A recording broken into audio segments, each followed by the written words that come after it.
భారతీయ సంస్కృతిలో సూర్య చంద్ర గ్రహణాలకు ఎంతో ప్రాముఖ్యం ఉంది. ఇందుకు ఈ కథ ఒక కారణం.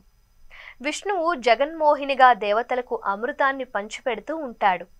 రాక్షసులకు సురమాత్రం ఇచ్చి తాగిస్తూ ఉంటాడు. దీనిని దక్ష ప్రజాపతి శాపవశంతో రాహువు తెలుసుకొని అసురుల వైపు నుంచి లేచి వచ్చి సూర్యచంద్రుల మధ్య కూర్చుంటాడు. ఈ విషయాన్ని సూర్యచంద్రులు కనుసైగలతో విష్ణువుకి తెలియజేస్తారు.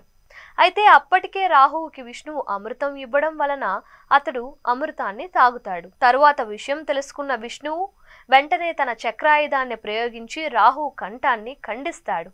కానీ అప్పటికే రాహు అమృతాన్ని సేవించడం వల్ల అతని తల మొండెం కూడా సజీవాలై ఉంటాయి. తల విష్ణువుతో, మహాత్మా, అకారణంగా నా కంఠాన్ని తెగగొట్టావు. నువ్వు ఇస్తేనే కదా నేను అమృతం తాగాను. నువ్వే ఇలా చేయడం మంచిదా అని అడుగుతాడు.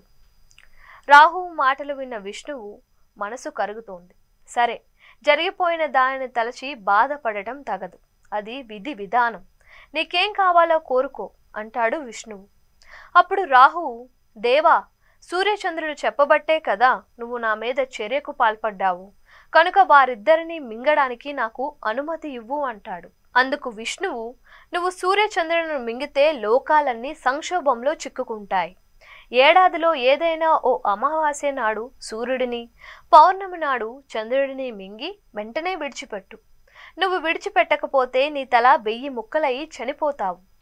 సూర్యచంద్రులు నీకు చేసిన తప్పుకు వారికి శిక్ష చాలు అని అంటాడు.